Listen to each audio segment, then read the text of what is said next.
Buenas tardes. Damos la bienvenida a este espacio cultural de la Casa Encendida a todas las personas que se han conectado para seguir la 12ª jornada del ciclo Una mirada al futuro con visión agroecológica, que ofrece la Casa Encendida en colaboración con la Fundación IAES, la Cátedra Antonio Bello de la Universidad de La Laguna y el Instituto Canario de Investigaciones Agrarias. Hoy agradecemos la presencia entre nosotros del doctor Nicolás Olea con la conferencia que lleva por título Contaminantes presentes en las cadenas alimentarias. Nuestro invitado se ha doctorado en Medicina y Cirugía por la Universidad de Granada. Es catedrático del Departamento de Radiología y Medicina Física en dicha universidad. También es experto universitario en epidemiología y uno de los pioneros en el estudio del impacto de los tóxicos en el sistema endocrino. Se ha especializado en la investigación en salud y medio ambiente, disrupción endocrina, lactancia materna, cáncer hormonodependiente y carcinogénesis ambiental. Es director científico del Instituto de Investigación Biosanitaria de Granada.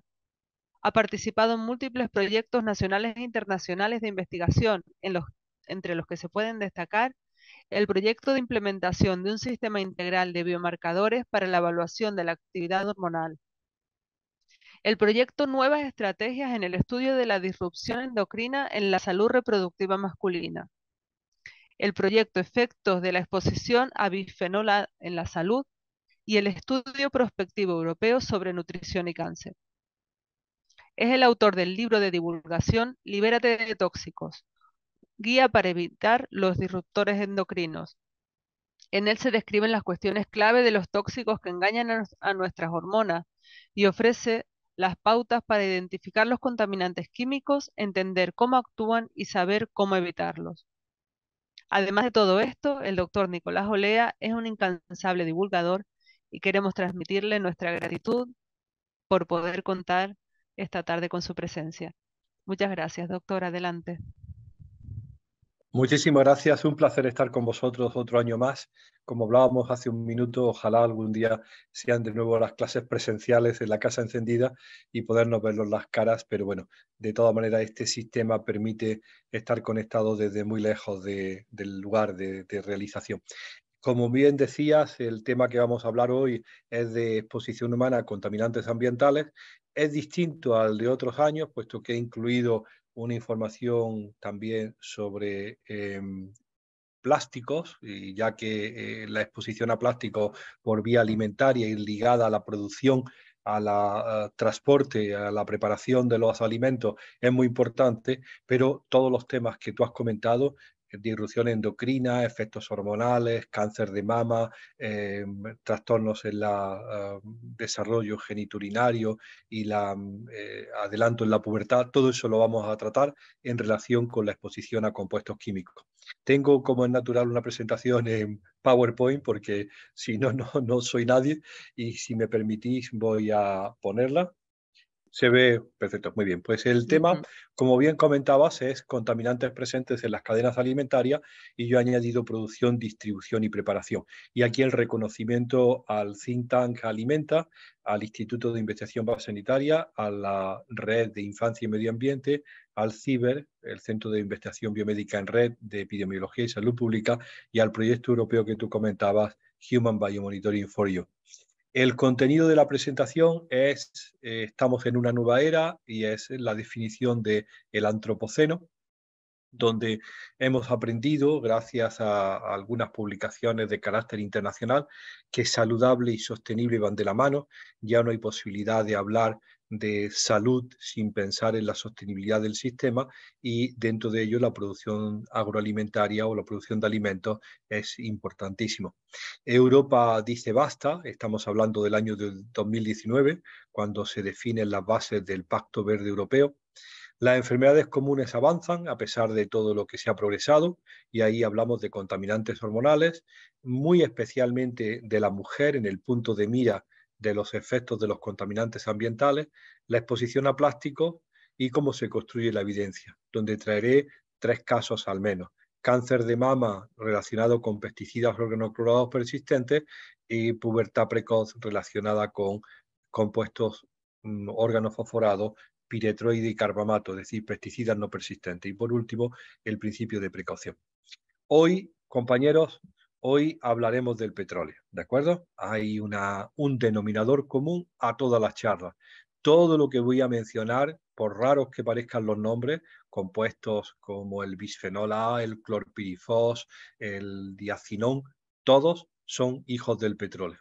Y si hay algo que hemos aprendido en estos años es que esta imagen que Daniel Beltrán hacía de naturaleza muerta en petróleo, de estos pelícanos salvados por una ONG y dispuestos entre lonas para ser limpiados, esa es un poco la impresión que nosotros tenemos en salud humana. No estamos tan espeluznantemente embadurnados en petróleo por afuera, pero como veremos, sí estamos por adentro. Para alguien que quiera saber, estamos ya ha pasado el pico de producción del petróleo, ya estamos con unas reservas que son cada vez más escasas y el cenit de esa producción pues ya ocurrió en el año 2020. Esto ha acompañado un cambio global importantísimo, que es un conjunto de sucesos que tienen origen antropogénico y que están teniendo repercusiones a escala geológica. Después podremos hablar de qué es el antropoceno. Pero quería, antes de empezar, hacer mención a dos cosas. Primero, que si hablamos del petróleo en una clase de vida o dedicada a producción agroalimentaria, es porque de la química fina, es decir, esa química de productos derivados del destilado de petróleo y que ocupan el 13% de la producción mundial de petróleo, aquí está calefacción, generación de electricidad y transporte, ese 13% y cada vez incrementándose más, da lugar a una química fina que ya tiene casi un 4% dedicado a la producción de plásticos y otro 7% pues, a la producción de fertilizantes o de pesticidas, como vamos a ver más adelante. Esta industria petroquímica produce plásticos para envases alimentarios, detergentes, jabón y blanqueantes, fertilizantes, herbicidas, insecticidas y fungicidas, perfumes, colorantes y jabones, caucho sintético, producción de farmacéuticos, de productos farmacéuticos, antifúngicos, antibólicos, es decir, todos estamos vinculados más o menos a esta producción industrial del petróleo.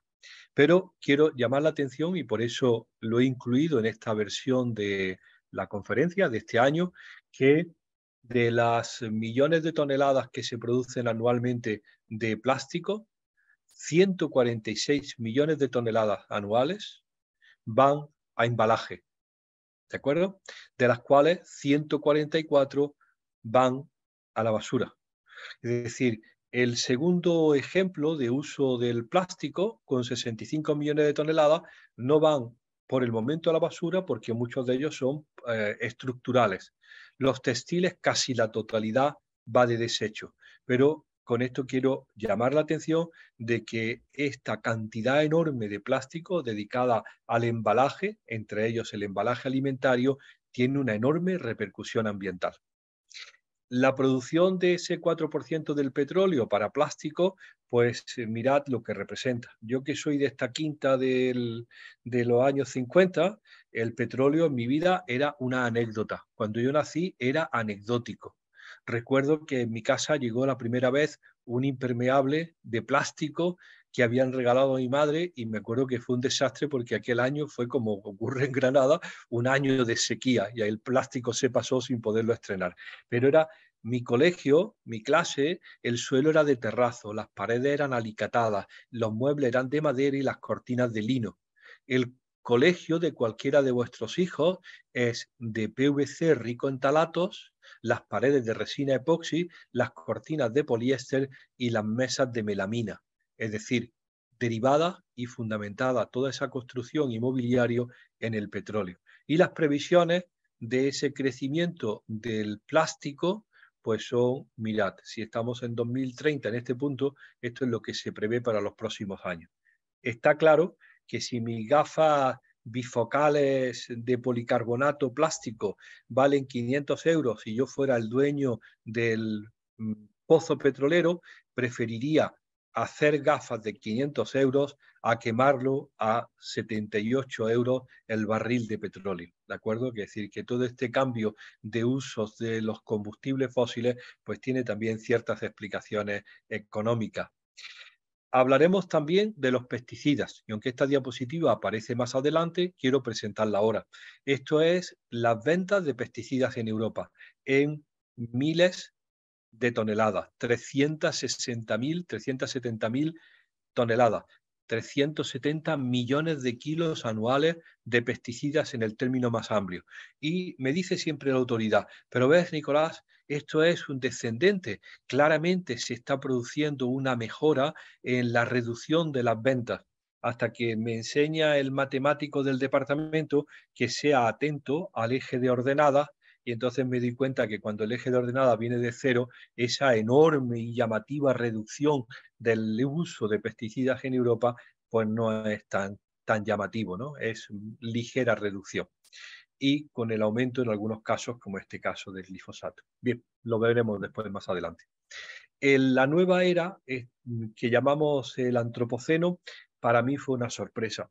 Se trata de una publicación en la revista Lancet de hace unos semanas, en el año, bueno, de unos años, en el año 2019 AC, como decía yo siempre, no es antes de Cristo, es antes de COVID. Corría el año 2019 AC cuando Lancet, la revista médica, publicó un artículo de 72 páginas que no tiene desperdicio y decía que la alimentación en el antropoceno representa uno de los mayores retos para la salud y para el medio ambiente en el siglo XXI. El antropoceno se define como la era geológica en la que la humanidad es la fuerza dominante del cambio en el planeta. Y la propuesta es que la producción y consumo de alimentos es el mejor instrumento y el más eficaz para optimizar la salud humana y la sostenibilidad medioambiental. Y reclaman la transformación alimentaria. Mirad por qué decimos que las cosas van mal tanto en salud como en medio ambiente. Este es el consumo global de proteína de origen animal en el mundo, estableciendo que el límite recomendable para salud del 100% sería este. Se come un 288% más de carne de la que necesitamos.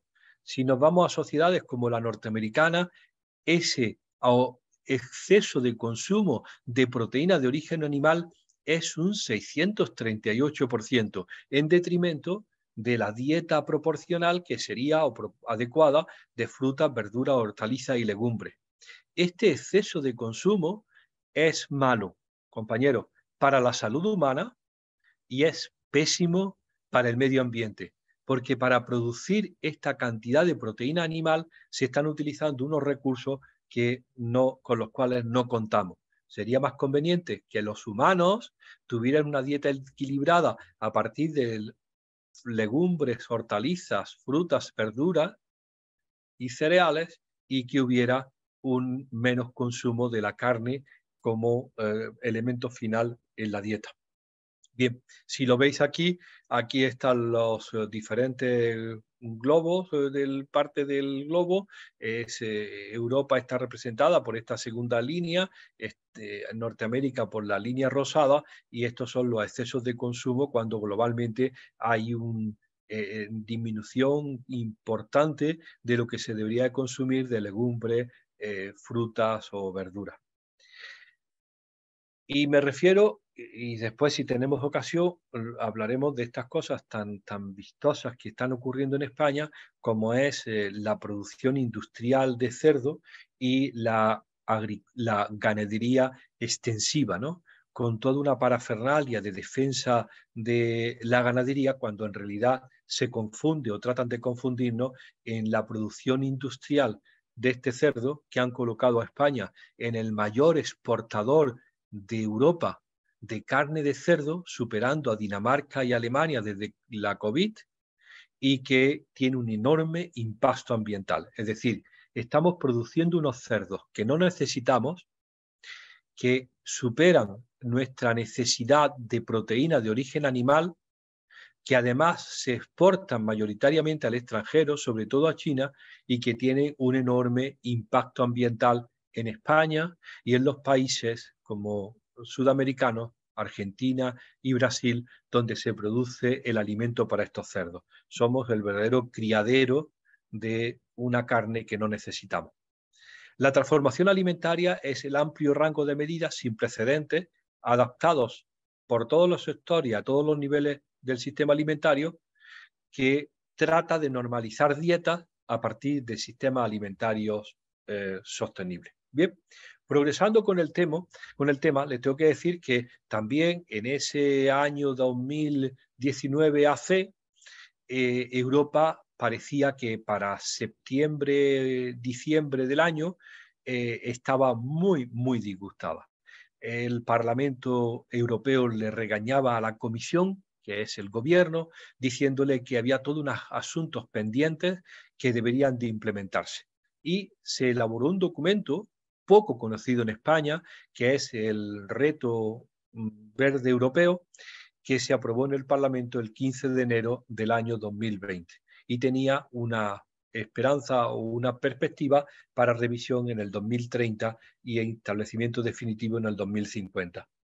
Tocaba todos los aspectos que uno se puede imaginar de la vida del día a día, la producción de alimentos, la agricultura sostenible, la energía limpia, la construcción y renovación, la movilidad, la contaminación e incluso la acción por el clima. Desgraciadamente llegó la COVID y con la COVID se suspendió todo, se atrasó, la agenda se descompuso y ahora en el año 10 de diciembre del 22 vemos todavía los recortes, ¿no? Como la propuesta de diciembre de determinados países de decir que, bueno, la guerra de Ucrania está teniendo unas consecuencias muy graves, no podemos adaptarnos a la agenda que propone de la granja a la mesa y, por favor, vamos a ver si establecemos dos velocidades. Una que nos permita seguir haciendo las formas como lo hacemos hasta ahora, es decir, de forma completamente inadecuada, y otros en que a lo mejor se pueden adaptar a las recomendaciones del Pacto Verde Europeo. El caso es que mientras que nosotros discutimos todo esto, o mientras que en Bruselas se discute de si el cambio climático es una realidad o no, pues nos están pasando o estamos alcanzando situaciones de verdadero no retorno e insostenibilidad. Yo siempre ilustro esto de los políticos discutiendo el cambio climático con esta obra de un escultor gallego que va llevando por diferentes países y que me parece a mí muy, muy significativa. Políticos discutiendo el cambio climático. Bien, volvemos entonces a nuestro tema. ¿Qué más cosas aparecían en el año 2019 en torno a esta necesidad de cambio? Pues de todas las enfermedades posibles, yo he seleccionado lo que Europa hace o pretendía hacer con el nuevo plan para combatir el cáncer. Y es del 3 de febrero del 20. No tengo que recordaros lo que ocurrió en marzo del 20, ¿de acuerdo? El cáncer ese es un problema enorme en Europa, cubre más de 200 enfermedades, 1,3 millones de europeos tendrán cáncer cada año, no morirán de cáncer, se diagnostican 3,5 millones de casos y los datos en España pues son verdaderamente preocupantes. Uno de cada dos españoles que llegue a los 72 años tendrá cáncer y una de cada tres españolas que llegue a los 72 años, es decir, el 50 y el 66% de la población. Si se quita el cáncer de piel no melanoma, que es menos peligroso y está vinculado al sol, es uno de cada tres españoles y uno de cada cuatro españolas que tendrán cáncer. En cualquier caso, son unas cifras muy espeluznantes que además van en claro aumento. Si vemos, por ejemplo, los datos del registro del cáncer en Granada, que es mi provincia y que son sirven de guía para los registros del sur de Europa, el cáncer en mujeres aumenta al 2,2% anual desde el año 84. Es decir, esto no está de ninguna manera bajo control. Hay algunos cánceres que disminuyen cuando el Estado se lo toma en serio. Lo presento siempre como es la caída de la incidencia de cáncer de pulmón a raíz de la aplicación seria de las medidas de desistimiento del tabaquismo, ¿no? Pero desgraciadamente en las mujeres que se incorporan más tarde al hábito tabáquico, el crecimiento del cáncer de pulmón va a un 4,5% anual. El caso es que, por ejemplo, en España, a mí me gustaría que ahora que ya la COVID no es actualidad, cuando haya un telediario, salgan cualquiera de estos chicos que dan las noticias y nos digan esta cifra. Por ejemplo, que este año, 2022, se diagnosticaron en España 34.750 casos de cáncer de mama, que es una cifra enorme, enorme, realmente importante. O que nos dijeran en el telediario todos los días o en un histograma como nos presentaban COVID, que hoy han muerto en España 333 personas de cáncer y se han diagnosticado 890 casos nuevos. Eso cuando lo dijeran día a día, pues nos haría pensar qué es lo que está pasando. Parecería, entre las recomendaciones que está el Código Europeo, que las dos claves de prevención primaria, es decir, no de diagnóstico temprano, sino de no tener cáncer, están representadas en esta figura: la alimentación y el ejercicio físico. Tan sencillo como eso. A ver, compañeros y compañeras, no más del 6% del cáncer es genético. Por supuesto que en los cánceres están involucrados los genes, pero hereditario, genético, vinculado a algún defecto de fábrica, como yo llamo, no es más del 6%. El cáncer está fundamentalmente vinculado a factores externos de exposición y de ejercicio físico. Muy bien, pues aquí ya empiezo la presentación. Cuando nosotros abordamos este tema del cáncer, siempre lo hacemos desde el punto de vista de la exposición química ambiental. Y hemos estudiado durante años la exposición de las personas a contaminantes que tienen actividad hormonal y llamamos a esos contaminantes disruptores endocrinos. Son sustancias químicas exógenas al organismo que una vez dentro del organismo modifican las hormonas. Y fijaros qué casualidad, modifican las hormonas y la mayor parte de los cánceres que están creciendo de forma llamativa, mama, próstata, ovario, testículo, son cánceres hormonodependientes. Es decir, que estamos hablando de un vínculo entre las hormonas y la aparición de cáncer. Estos disruptores endocrinos se encuentran en los alimentos y os pongo aquí un ejemplo de una de las secuelas de COVID, esta forma tan estúpida del superempaquetado de alimentos, 10 tomates o 6 tomates insípidos metidos en una barqueta de poliestireno con un fil de polietileno, en una bolsa de polipropileno, en un carrito de policarbonato, que es una auténtica locura, porque esto no tiene ningún tipo de ventaja organoléptica, ni siquiera de ventaja frente a la protección al virus. Esto se lo han sacado de la manga a alguien, el intermediario, que ha visto en este empleo del petróleo una enorme ventaja económica. Vamos a hablar, bueno, hoy no vamos a hablar, pero disruptores endocrinos también forman parte de los cosméticos, disruptores endocrinos forman parte de los textiles y disruptores endocrinos forman parte de los plásticos, a los cuales sí le vamos a dedicar una atención importante por ser muchos de ellos dedicados al envasado y el embalaje alimentario. Hay otro aspecto particular que a nosotros nos interesa, que es disruptores endocrinos en el medio sanitario y aquí los diferentes escenarios. En el libro Libérate de tóxicos que comentábamos al principio, se describen escenarios de alimentación, bebida y agua, productos de cuidado personal, objetos de consumo, actividades recreativas, el caso particular de la mujer que espera un hijo y los disruptores en el medio sanitario. Si queréis llevaros algún disgusto y leer lo que está pasando, pues tenéis el libro de Bárbara de Menex, Legión de Honor de Investigación Molecular en Francia, que advierte que el problema es el efecto combinado de los tóxicos. El pediatra Leonardo Trasande de Nueva York, que escribe un libro, imaginaros un libro bestseller en Nueva York que se llama Sicker, Fatter, Poorer, que significa más enfermos, más gordos y más pobres, y que está dedicado a la infancia, porque ese es el retrato de la infancia actual, más enfermos, más gordos y más pobres, o el problema enorme de la calidad seminal en el libro de Shanna Swan, La cuenta atrás. Los efectos de estos disruptores endocrinos pues afectan, dejadme un minuto que le dedique esto a la mujer, a la precocidad en el desarrollo sexual, a la endometriosis, a los tumores ováricos, al cáncer de mama. Aquí están representadas algunas de las enfermedades más frecuentes vinculadas a esta exposición química, los problemas tiroideos. Para quien no lo sepa, la quinta medicina más vendida en España, después de 4 analgésicos, es la hormona tiroidea. Vivimos en un país de hipotiroideo. La diabetes, la obesidad, la infertilidad, la endometriosis, el cáncer de testículo, el cáncer de mama y en los niños el asma, la obesidad, la pubertad precoz o el desarrollo neuroconductual. En el hombre y en la mujer, cuando son enfermedades comunes a ambos sexos, pues gana por goleada la mujer en la sensibilidad química múltiple, en el hipotiroidismo, 19 hipotiroideas por cada hipotiroideo.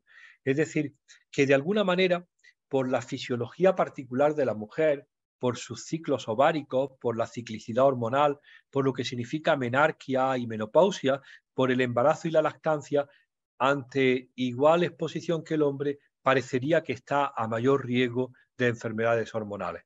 Pero también está la cuestión de género. La mujer, por imposiciones culturales o por el propio dependencia del hombre, tiene o el cuidado de la familia o los determinantes de la pobreza o una dedicación laboral desfavorable. Yo siempre que hablamos de exposición a detergentes en el hogar o detergentes en la limpieza, pues digo, cuando dejemos esta sala o yo esta habitación de hotel donde estoy ahora, pues difícilmente va a venir el hombre de la limpieza.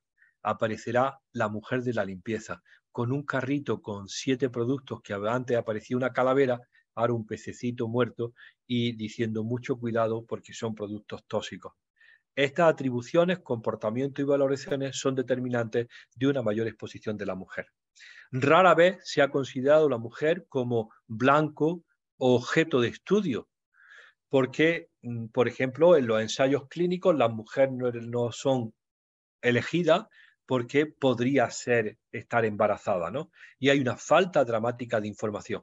Fijaros, compañeros, desde hace 500 años el modelo de Homo sapiens está clarísimamente representado aquí por el hombre de Vitruvio y todos nos quedamos con la gana de que el modelo Homo sapiens como especie fuera la Mona Lisa puesta en el esquema de Vitruvio. Bien, la sorpresa que nos hemos llevado es que cuando hablamos de disrupción endocrina, aún sabiendo que los mayores efectos se ven en la mujer, la información sobre la exposición de la mujer es muy, muy poca. Y convierten a la disrupción endocrina en una clara cuestión de género. Yo he representado aquí lo que es la visión de la mujer en el siglo XVIII en la sociedad francesa, mirad aquí, dedicada a la crianza, a la lactancia y al cuidado de los hijos y de los nietos, algo menos dependiente de los hijos en la sociedad del XIX inglesa y afortunadamente como una persona no ligada a la maternidad, por importante que sea la maternidad, en los esquemas de la mujer del siglo XX y del siglo XXI. Bien, pues volviendo a esto, os tengo que decir que nos interesa mucho, compañeros, lo que ocurre en la exposición a disruptores endocrinos en la mujer, sobre todo en estas que están desde esta línea hacia atrás, es decir, la mujer del siglo XXI, las mujeres menores de 23 años, puesto que tenemos la sensación de que el mundo que le hemos dejado y las exposiciones que le estamos dejando no son convenientes y va a tener graves consecuencias para su salud y para la salud de la especie. Bien. ¿Por qué no nos gustan los plásticos? Ya volviendo, hay una parte de la charla que está dedicada a plásticos, otra está dedicada a pesticidas. ¿Por qué no nos gustan los plásticos? Fundamentalmente porque son derivados del petróleo, porque nos hacen depender no de productos locales. Nosotros no producimos petróleo, estoy hablando de España. Otros países lo consideran un producto local, pero en España no. No son productos locales, son una clara dependencia del mercado internacional con todas sus fluctuaciones y todas sus tensiones. Porque los plásticos son persistentes, muy, muy resistentes a la degradación. Si Colón hubiera tirado una botella de 1,5 litros de agua al llegar a América, ahora, 500 años después, se habría acabado de descomponer la botella. 500 años para una botella de PET. A pesar de que son persistentes, los plásticos son frágiles y son muy fácilmente fragmentables en macro, meso, micro y nanoplásticos, y ahora sabemos que los plásticos probablemente son bioacumulables.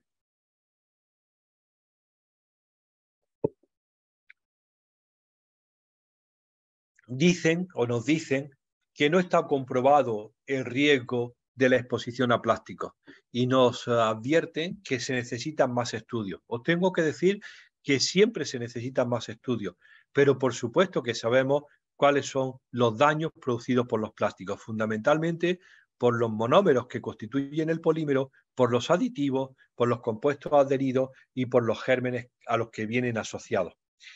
Hemos publicado recientemente plásticos en Sierra Nevada, en todas las zonas altas de 4.000 metros, donde teóricamente no tenían que haber llegado. Y os tengo que decir una cosa que a mí me resulta realmente sorprendente. Cuando a cualquiera de nosotros nos desentierren dentro de 5.000 años e intenten saber a qué era pertenecemos, cómo era aquel antropoceno del que presumimos ahora, no encontrarán flechas o puntas de flecha del Solutrense, ni piedras de la Oruniacense, sino que encontrarán lo que va a definir el antropoceno, piedras que ya han incorporado plástico, que se llaman las plastiglomerados. A mí me gustan más otros nombres que le han dado los geólogos, las plastiglomerados, los piroplásticos, las plasticostras y la antropoquina, y me imagino que se entierren mi cadáver dentro de 5.000 años y esté rodeado de plasticostras. Nada más que pensarlo me da grima, ¿no? Que son piedras que han incorporado el plástico en su composición. Sabemos que los plásticos producen muerte inmediata, como es este caso de un cachalote que muere en las playas de Granada, en España, y le sacan 17 kilos de plástico que se va comiendo creyendo que son calamares, o este del puerto de Palos, en Murcia, con otros 20 kilos de plástico. Hay microplásticos en el pescado y aparecen en reservas de la biosfera como Menorca, o microplásticos en zonas también reservas de la biosfera como es en las playas norte de Lanzarote. Estos microplásticos que tanto le preocupan a algunas sociedades no son plásticos de fragmentos de plásticos mayores, sino que son plásticos diseñados con ese tamaño, porque se utilizan y han desplazado a los minerales y a la avena, por ejemplo, en la pasta de dientes o en las cremas que son abrasivas. Y si alguien duda de si se ha expuesto alguna vez a estos plásticos de diseño de microplásticos, les recuerdo que la purpurina que tanto han utilizado las niñas durante años para disfrazarse son plásticos, fragmentos de PET de 200 micras diseñados como tales, es decir, una forma de exposición al microplástico. Tenemos un problema enorme con el plástico en el medio ambiente, puesto que hemos aprendido de que no flota, compañeros, el plástico rara vez flota, la mayor parte se va al fondo del mar, y en este estudio de la Royal Society realizado en el Atlántico y en el Mediterráneo, y tomando muestras Baleares, en el Bar de Alborán, el Cabo San Vicente y en la costa cantábrica, aparte de otros sitios en el mundo, pues se ve que el plástico está fundamentalmente en el fondo del mar, que está dominado por el rayón, que es la viscosa o la celulosa sintética, le sigue el poliéster, las poliamidas o nylon, el acetato y el acrílico. Pues mirad dónde está. O, por ejemplo, noticia de que una colilla de un tabaco que ligeramente o tan libremente tiramos en cualquier sitio supone 15.000 partículas de plástico. Para quien quiera saber más de plástico, pues les recuerdo que todos los que estamos aquí vamos vestidos de plástico, fundamentalmente de poliéster. El nombre popular en España fue el tergal, que si lo digo es el poliéster de la Galia, poliéster francés, el tergal, y que nos permitió a partir de los años 50 o 60 ir todos vestidos como señores, a pesar de que no podíamos costear ni el algodón, ni la seda, ni la lana, ni el lino. Y eso ya se ha imperado en nuestra vida, y yo este jerselillo que llevo y esta camiseta pues son puro poliéster. Lo advierto para quien no lo sepa. El poliéster es el mismo PET. El polietilén-tereftalato de una botella de agua de 1,5 litros es lo mismo que el poliéster. Se llama poliéster cuando está en forma de fibra y PET cuando está en forma de lámina. Bien, en algunos casos ya hemos tenido ocasión de estudiar este poliéster en textiles y la respuesta de la administración. En algunos casos, el plástico accede al organismo pues a través de la preparación de cosas tan sencillas como es una nueva bolsita de té. A alguien se le ha ocurrido que estas bolsitas de plástico piramidales eran más estéticamente bonitas que la bolsa de celulosa de toda la vida de Dios. Pues nuestra compañera Laura Hernández de Canadá publicó que una bolsita de estas nuevas de diseño metida en agua a 95 grados libera billones con B de partículas de plástico. Alguien me dice, bueno, no, pero es que son billones canadienses, son solamente miles de millones. Digo, hombre, qué consuelo, son solamente miles de millones de partículas de plástico cada vez que uno se prepara una bolsita de té. O en lo último trabajo que acabamos de publicar de plásticos en el polvo de casa. Esta es mi rumba, la paré el otro día, iba por el pasillo arrastrando un calcetín y le digo, ¿qué llevas ahí? Y me enseña pues esa madeja de pelo, como veis no puede ser pelo, es fundamentalmente fibra textil que atrapa pues todos los plásticos que invaden el hogar. Recomendación número 1, que ya tenéis que saber, no se vuelve a barrer, hay que aspirar y ventilar la casa, porque actualmente una de las mayores fuentes de exposición a los plásticos de embalaje y a los plásticos textiles es el indoor, como dicen, el interior de la casa. El plástico también está en las carreteras y la producción alimentaria tiene mucho que ver con el transporte, pues que sepáis que el mayor contaminante aéreo de microplásticos viene del desgaste de los neumáticos. Ya lo sabemos. Antes, hace años, las partículas PM2 y medio, PM5, PM10 que había en el aire eran hollín, que no sabemos muy bien de dónde venía, o eran productos de la combustión de la gasolina y el gasoil. Ahora sabemos que en gran parte son microplásticos derivados del rodamiento de los neumáticos. Estos plásticos de origen alimentario y textil ya han alcanzado el cuerpo humano.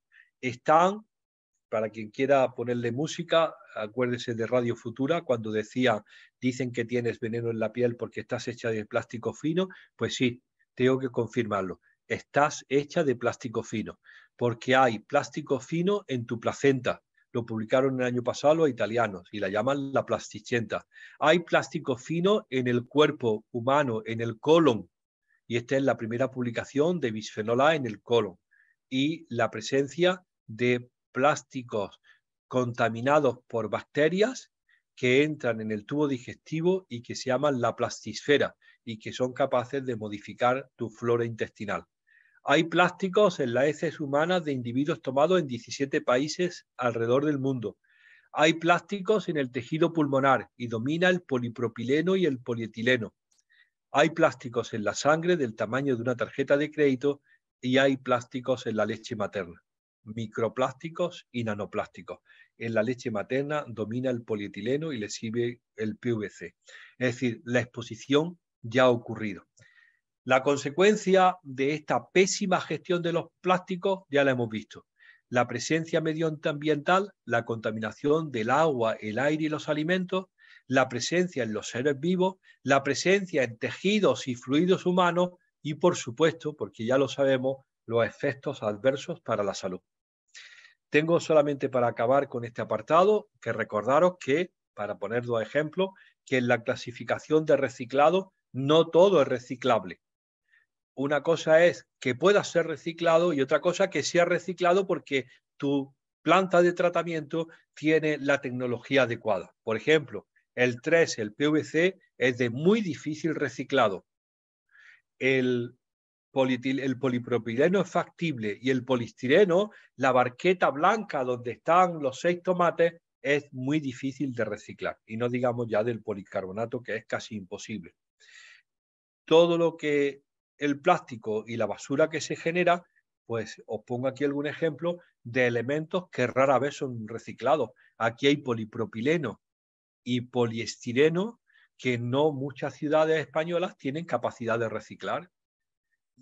Tú llevas años tirándolo al contenedor amarillo porque eres una persona formal, pero eso no significa que vaya a ser reciclado. tú lo has separado, de ese plástico se separa el PET, que es lo que más le gusta a Ecoembes para reciclarlo en botellitas de PET, pero o tu ciudad tiene una tecnología apropiada para reciclar el polipropileno, o el polipropileno se quema o el polipropileno se entierra. Es decir, que una cosa es la recogida y otra cosa es la tecnología. Por ejemplo, no hay ciudades en España donde se reciclen los tuppers, los moldes de silicona, los termos, las macetas, los vídeos, los DVDs, los monederos, los bolígrafos, los sacapuntas, los mecheros, los cuadros o cualquier cosa que mida menos de 10 centímetros y se cuele por la tolva de separado. Y por supuesto no se recicla en España ningún envase mixto. Ahora lo veremos. Hay, por tanto, ejemplos terribles de fracaso del sistema de reciclado. Traigo aquí el mejor ejemplo, que es el Tetra Brick, que se está presentando como el mejor envase alimentario porque viene de bosques sostenibles y además es reciclable, y sería reciclable si España contara con la tecnología para reciclado. La única fábrica que separaba el plástico del aluminio cerró en el año 2019 Stora Enso, que estaba en Barcelona. Y lo único que hacemos en España es quitarle el 75% de papel para hacer papel de mala calidad, hueveras, ¿de acuerdo? Ese es el destino final de eso. ¿Y cuál es que lo digo? Alguien me dice, eso no puede ser así. En nuestra planta de reciclado empaquetamos y guardamos y mandamos a Zaragoza todo el Tetra Brick que cae en nuestras manos. Pues que sepas que te doy el disgusto de que el Tetra Brick no se recicla en España porque Stora Enso cerró en el año 19. Bien, el otro ejemplo que quería poneros es el 7, que viene representado por uno de los plásticos irreciclables, como es el bisfenol A, de uso alimentario, fundamentalmente prohibido desde el año 2011 en la Unión Europea en los biberones, porque no se puede exponer a un compuesto disruptor endocrino estrogénico a los niños en su fase de lactantes. Todo ahora es BPA free, pero nos queda la reliquia de la botella que yo llamo el biberón de los adultos, que es de policarbonato y que no sabemos lo que está esperando para ser retirado del mercado. Hemos publicado en el año 95, cuando algunos de vosotros no habían nacido, que no nos gustaba el bisfenol A proveniente del recubrimiento interior de las latas de conserva y significaba una exposición inadvertida a un disruptor endocrino a cualquiera que consuma alimentos enlatados, ya sean de acero, de níquel, de hojalata o de aluminio. Pues bien, la Unión Europea prohibió estos alimentos enlatados para niños menores de 3 años. Bien. Y la grata sorpresa que nos llevamos el año pasado fue que por fin había decidido la Unión Europea rebajar la exposición humana a bisfenol A de 4 microgramos por kilo de peso y día, kilo corporal y día, a 0,04 nanogramos por kilo y día. Un recorte al bisfenol A de uso alimentario de 100.000 veces. Problemas, compañeros. Pasó el año 22 y no han tenido los santas narices de suprimirlo. La presión industrial ha sido de tal magnitud que por el momento están dándole largas a la retirada del bisfenol A, disruptor endocrino estrogénico de los envases alimentarios.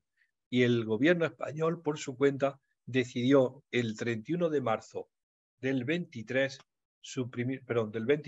suprimir el BPA y los talatos en los plásticos alimentarios. Cosa que Francia ya había hecho en el 2014. Os comento que los tickets de caja tan vinculados a la producción alimentaria y a la venta alimentaria son también de bisfenol A y están retirados del mercado y están prohibidos porque son bisfenol A.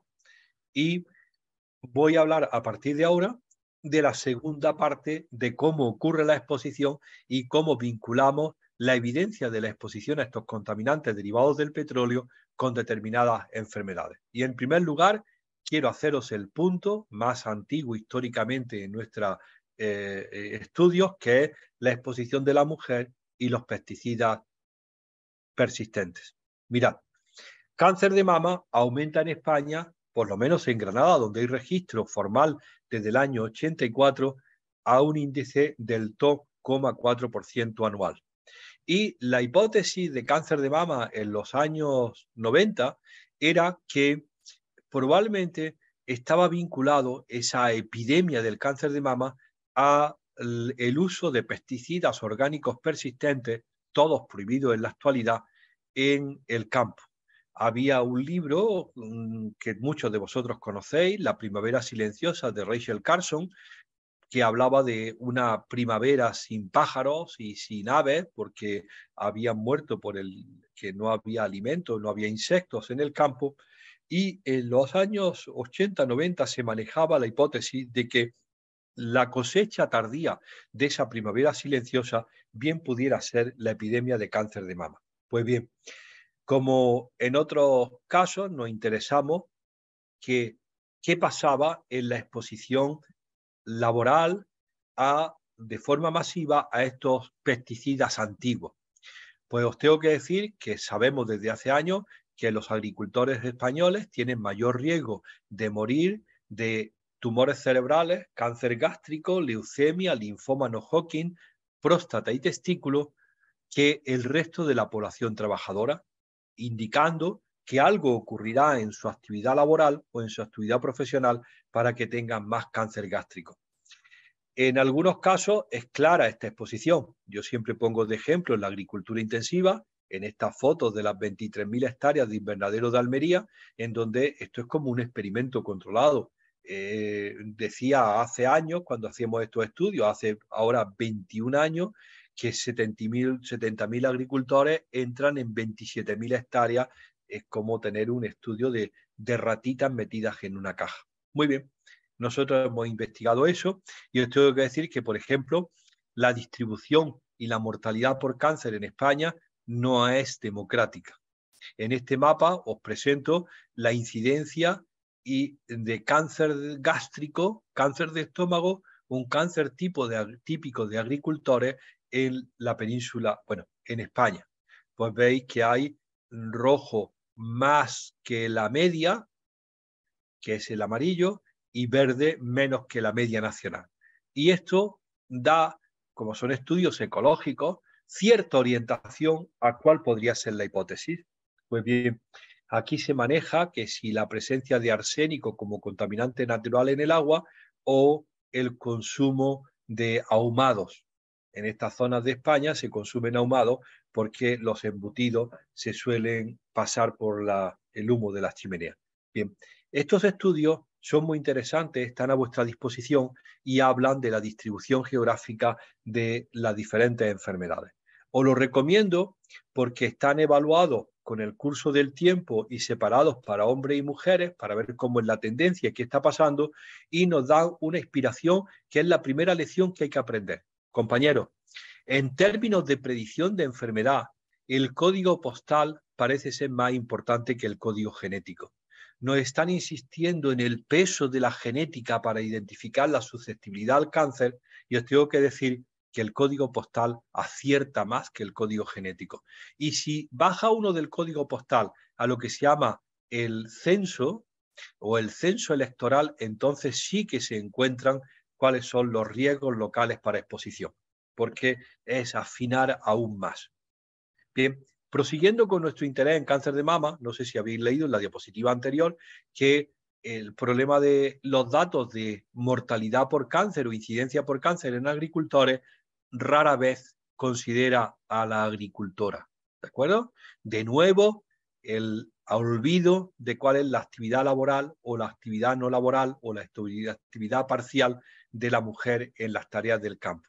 Bien, no sabemos si esos mapas de mortalidad por cáncer afecta también a las agricultoras, pero en cualquier caso nosotros nos lanzamos hace años a hacer un estudio de cuáles son los riesgos de cáncer de mama.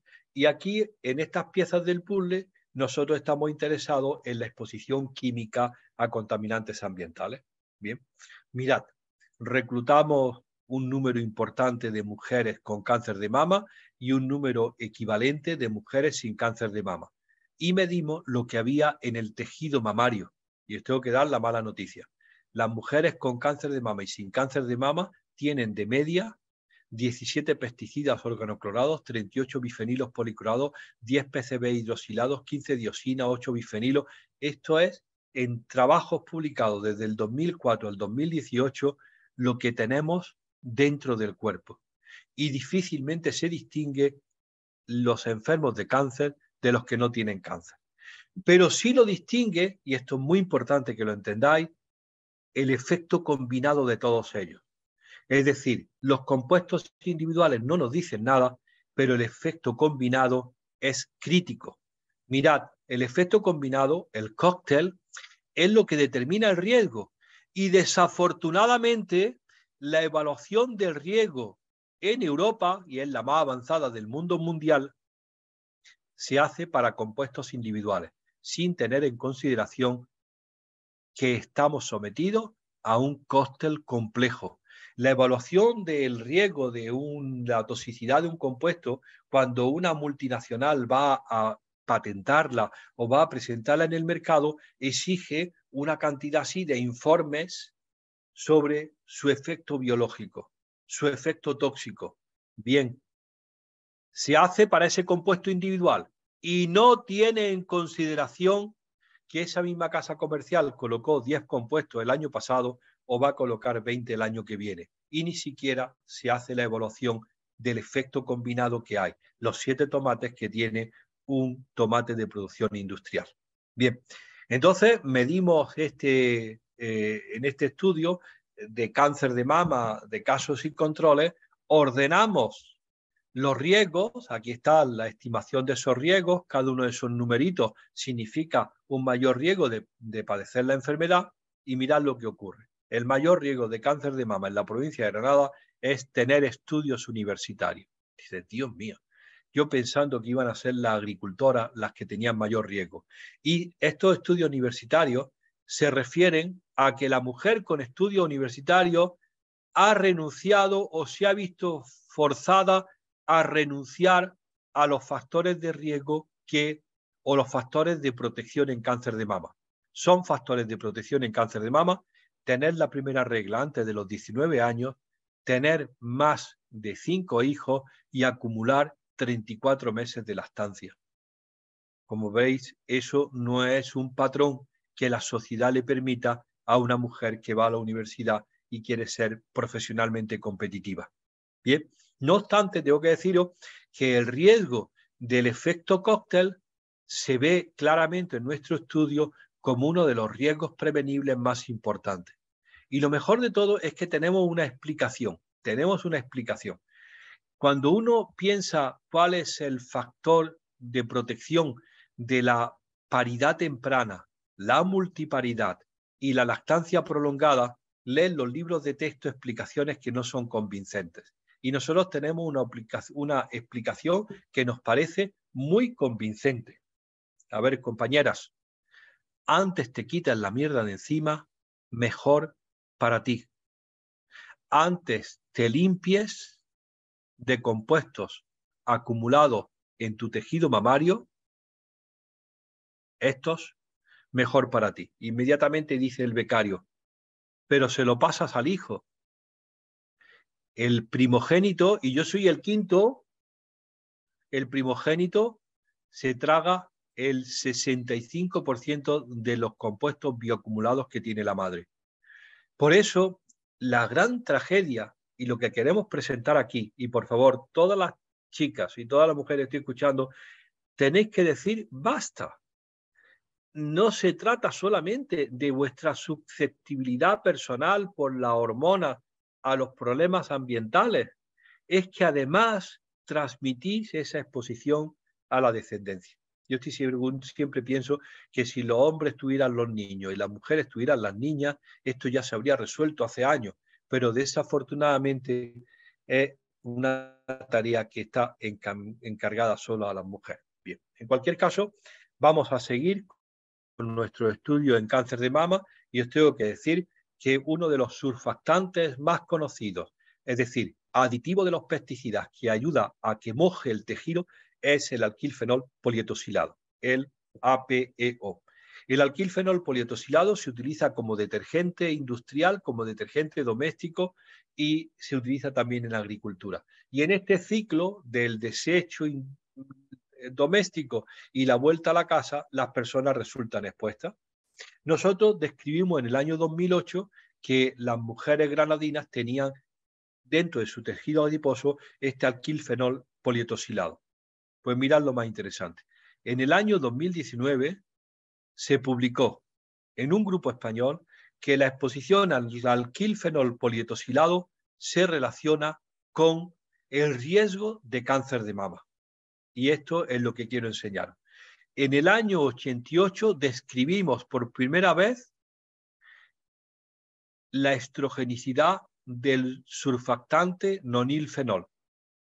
En el año 2003 se asoció con daño importante en la fauna. En el año 2008 describimos la exposición humana en la mujer. En el año 2019 se asocia con cáncer de mama. Compañeros, 31 años para demostrar la asociación. 31 años para que podamos demostrarle a la administración que eso es así. En esos 31 años han ocurrido en España 1 millón de casos de cáncer de mama, 34.000 anuales. ¿Cuántos se podrían haber evitado si la decisión de prohibir el bisfenol A, que fue tomada, perdón, el nonilfenol, que fue tomada el 4 de julio del 2019, se hubiera tomado 31 años antes? ¿Y sabéis lo peor? Cuando la Administración Europea decide esto, la política es, como decimos en España, de pelillos a la mar. Si te he visto, no me acuerdo. Ya está prohibido, no pasa nada. Y dice, hombre, pero si lo has prohibido, porque es tóxico, tendrás que llamar a aquellos que se han beneficiado de su puesta en el mercado y de su venta para que me ayuden a pagar la factura del cáncer, la social, la humana y la médica. Nada, una vez que se prohíben estos productos, dicen, es que no lo sabíamos. Y yo digo esto, que no lo sabíais si te lo dije en el año 88, que era un compuesto hormonalmente activo. Bien, pues esto es nuestra gran tragedia. La cantidad de daño que se está produciendo y la lentitud en la toma de las decisiones. En otras palabras, compañeras, compañeros, el sistema fracasa de forma radical porque se toman las decisiones tardías y sigue sin considerarse el efecto combinado. Quiero comentaros 2 ejemplos más: la exposición de las mujeres embarazadas por vía digestiva a metales pesados, y para eso quisiera hablar fundamentalmente de lo que es los primeros 1000 días. Los 1000 días se han propuesto en la UNICEF como algo inviolable. Los 1000 días salen de la cuenta de sumar los de 170 días que dura un embarazo, más los 365 del primer cumpleaños y los 365 del segundo. Ese número mágico de 1000 días, según la UNICEF, son inviolables. El niño, la niña, debe estar protegido, bien alimentado, promocionado y ayudado, y además libre de exposiciones ambientales. Pues bien, en nuestros estudios de biomonitorización hemos tenido ocasión de seguir la exposición de niños desde el 5º mes de embarazo, 3.500 mujeres seguidas durante 20 años, provenientes de Asturias, Guipúzcoa, Sabadell, Menorca, Ribera del Ebro, Valencia y Granada. Es lo que se llama la cohorte Infancia y Medio Ambiente. Y tenemos un instrumento importantísimo para medir qué ha pasado durante su embarazo. A ver, ¿estáis preparados? Las placentas. Como las placentas no las quiere nadie, decidimos quedarnos con las 3.600 placentas y en esas placentas investigar la contaminación que ocurre del embrión y del feto.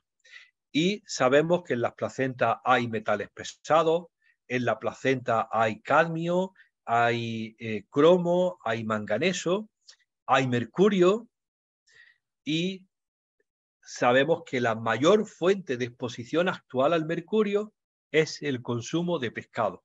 El otro día el grupo de Joan Grimal publicaba que en el Mediterráneo se puede aún comer sardina, boquerón, besugo, dorada y calamar y bacaladilla. El resto de los grandes peces, que me refiero al atún, a cualquier forma del tiburón como es el cazón, al mero, a el pez espada o emperador, son una fuente muy importante de mercurio. España se lo ha dicho a... No, Europa se lo ha dicho a Portugal y a España. O empezáis a disminuir el consumo de pescados viejos y gordos, o vamos a tener que advertirlo como en el consumo de tabaco para los adultos bajo su responsabilidad. Basta ya de pediatras y de eh, ginecólogos o obstetras aconsejando comer 2 veces en semana pez espada. No, no, no. Una embarazada no puede ni debe comer pez espada porque viene cargado de mercurio. También nos interesa pues, la advertencia del cadmio como uno de los contaminantes en en las cabezas de las gambas, como dijo la ministra o dijo en el año 19, pero fundamentalmente proveniente de los fertilizantes. El cadmio se encuentra en los cereales y su máximo fuente de exposición después del consumo de marisco es el hábito tabáquico. Todos estos compuestos se encuentran en la leche materna y por eso hemos estudiado durante los últimos años cómo la exposición de la madre vía alimentaria no solamente se produce durante el embarazo a través de la placenta, sino que también expone al hijo a través de la leche materna. Y acabamos de hacer una entrega de la presencia de plomo, de mercurio, de cadmio y arsénico en la leche materna de madres donantes. Hemos hecho otra entrega de aluminio, antimonio y litio. El aluminio, compañeros, vinculado al consumo de café. Y entonces uno se acuerda de la promoción bestial del consumo de cápsulas de café, compañeros, sin que esté resuelto cómo se van a eliminar, porque es un envase mixto que no se recicla. Una locura. O, como decía, el aluminio proveniente del Tetrabric, o el antimonio proveniente del PET, o en el caso de los perfluorados, la presencia de los compuestos bisfenólicos, parabenos y benzofenona, la proveniente tanto de los cosméticos como del envase alimentario, que lo hemos tenido ocasión de estudiar. Por ejemplo, os voy a poner en los últimos compuestos malditos de la Unión Europea, los compuestos perfluorados. Son compuestos persistentes, vinculados fundamentalmente a la alimentación y al envase alimentario, que evitan que ese vaso de papel que habéis tomado el café esta mañana se moje, que forma parte del papel de envolver resistente al agua y la grasa, de los plásticos antiadherentes, de la superficie antiadherente de las sartenes, de la preparación de las comidas, o de esto, que os lo voy a repetir otra vez porque me gusta cómo cae, de lo que se ha convertido tras COVID en la forma habitual de comer. El fast food, takeaway, home delivery, nada, nada. Comida absolutamente incomible, que tiene todos los problemas del ultraprocesado, al cual yo tengo que añadir los problemas del envasado, el aluminio con recubrimiento de polietileno, los vasos de papel cubiertos interiormente de perfluorado o el papel resistente a la grasa. Todo eso contribuye a que vayamos a sitios de comida aparentemente cuidada, ecológica, y nos den un plato como este, que no sabemos muy bien si es cartón, si es papel, que es resistente a la grasa, como muestra esta gota de aceite, y que os digo que es la forma más habitual de exposición a los perfluorados. Los perfluorados los llama la Unión Europea, por ser persistentes, aunque no son lipofílicos, los forever chemicals. Y en un trabajo de Argelia Castaño se ve la distribución de los perfluorados en la sangre de todos los españoles y las españolas. Aumenta con la edad más viejo más tienes, es mayor la presencia de perfluorado en sangre en los hombres que en las mujeres, porque, compañeros, la mejor manera de quitarse los perfluorados de encima es pariendo mucho y dando el pecho. Es la mejor manera de aclararse y limpiarse del perfluorado. Estos perfluorados, los Forever Chemical, son como disruptores endocrinos, favorecen la obesidad. Y nos dicen los compañeros, hombre, pero si todos sabemos que la obesidad es genética, míralo aquí, el padre obeso, la madre obesa y los niños obesos. Y permitidme que haga un truco. Quito el margen inferior izquierdo y aparece el gato obeso. Digo, no, no debe ser genética, deben ser malas exposiciones y malos hábitos en esa casa, porque que el gato sea de la familia, y antes lo veíamos un gato asomándose, el gato es de la familia, el gato no es genéticamente comparable a sus dueños, ¿no? De acuerdo. La última de las evidencias que os presento, para ir acabando ya, llevamos una hora, es la exposición de adolescentes a pesticidas no persistentes. Sabéis que todos estos pesticidas que hemos hablado antes, persistentes, ya se abandonaron, ya son una reliquia, y me dicen, pero hombre, Nicolás, olvídate, ahora mismo estamos con los organofosforados, los carbamatos y los piretroides, y ha cambiado el patrón de exposición. De hecho, fíjate cómo ha disminuido las ventas. Bueno, y digo, bueno, han disminuido las ventas en algunos países, no en uno que empieza por S y acaba por Pain, que seguimos siendo los campeones de Europa con 75.000 toneladas, 75 millones de kilos de pesticidas en España. Nos tocan a 2 kilos por persona. Somos los campeones en fungicidas, en herbicidas, los campeones de España y, por ejemplo, ya por fin el otro día Ecologistas en Acción presionando al juez para que el Ministerio de Agricultura lo declarara, ya ha hecho público el consumo de glifosato en España. 10 millones de kilos. 10 millones de kilos de glifosato que va no a las cunetas de las carreteras, como comprenderéis, pero sino fundamentalmente al olivar y a mantener limpio como el culito de un bebé el campo. Esto es una auténtica locura. Pues bien, esos 75 millones de kilos son generalmente o vienen representados por pesticidas modernos que no son tóxicos, derivados del petróleo, fundamentalmente por orden fungicidas, herbicidas e insecticidas, y no son peligrosos porque se eliminan fácilmente. Pues os tengo que decir una cosa, que la Unión Europea prohibió en el 18 el dinurón, en el 19, en el 20 el clorpirifos y en el 21 el mancozeb. ¿Por algo será? Bueno, pues voy a contar las razones. Me fijo, por ejemplo, en el clorpirifos. Es un insecticida utilizado de forma masiva en los cítricos. Y en el año 21 se prohíbe e inmediatamente nos denuncia Alemania porque aún algunas partidas de naranjas españolas tienen clorpirifos, cuando en el año 20 o en el 19 lo tenían todas. Al año siguiente España denuncia a Turquía porque las naranjas turcas tienen clorpirifos.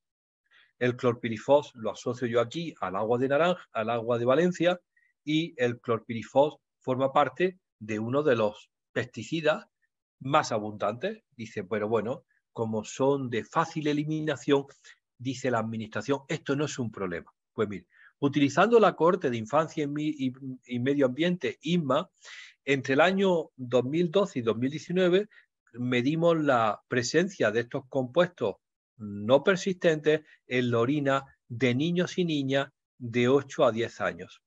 Y hay que medir sus metabolitos porque, como he dicho, son de muy fácil eliminación. Y mirad aquí, el 60% de los niños españoles orinan los metabolitos de clorpirifos, el 59% los de mancozeb. Y puesto por regiones, por las regiones de los niños medidos, el 83% de los niños valencianos mean clorpirifos. Esto nunca debería de haber ocurrido. Esto es una auténtica barbaridad. Estos niveles de presencia de pesticidas no persistentes o de carácter diario en la orina de los niños de 8 o 10 años tiene consecuencias importantes para la salud. Y así lo hemos publicado. Afecta a las hormonas de los niños, afecta a su desarrollo neuroconductual, modifica las hormonas tiroideas y las hormonas estrogénicas y se vincula a la capacidad que tiene cada niño de metabolismo. Y en la última publicación de hace menos de un mes, asociamos estos pesticidas, fundamentalmente los fungicidas, que son los reyes del mercado, y los insecticidas como el clorpirifos, es decir, el mancozeb y el clorpirifos y los ditiocarbamatos, con la pubertad precoz, tanto en niñas como en niños.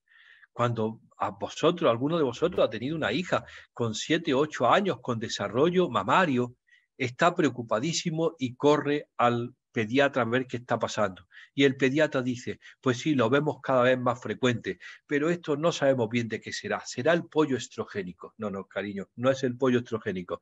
Es la exposición a pesticidas disruptores endocrinos. Y así se ha publicado recientemente. Estos pesticidas disruptores endocrinos son fundamentalmente disruptores endocrinos tiroideos, afectan al desarrollo intelectual, a la pérdida de memoria de trabajo, al déficit de atención y se vinculan con problemas neuroconductuales. ¿Cómo evitar la exposición a contaminantes en los alimentos? Pues por supuesto disminuir el empleo de los pesticidas y optar por el consumo ecológico. Alguien dice, no, da lo mismo. No, no da lo mismo. Clarísimamente no puede uno seguir este editorial del País, un número entero dedicado a que un señor director de la Autoridad Sanitaria Alimentaria Europea diga lo ecológico ni es más seguro ni es más nutritivo. No, esto no es así. Lo ecológico te permite, Bernard, mear menos pesticidas y los pesticidas en tu orina se asocian con el riesgo de pubertad precoz. Por favor, dejaros de hacer el tonto, ¿no? De hecho, algunos estudios, como el estudio de cohortes de Francia de consumo ecológico, después de seguir durante 14 años a 68.000 personas, demuestra que la adherencia al consumo ecológico produce menos cáncer de mama, menos linfoma y menos cáncer de linfoma no Hodgkin y todos los tipos de linfoma. En términos, ya para acabar, de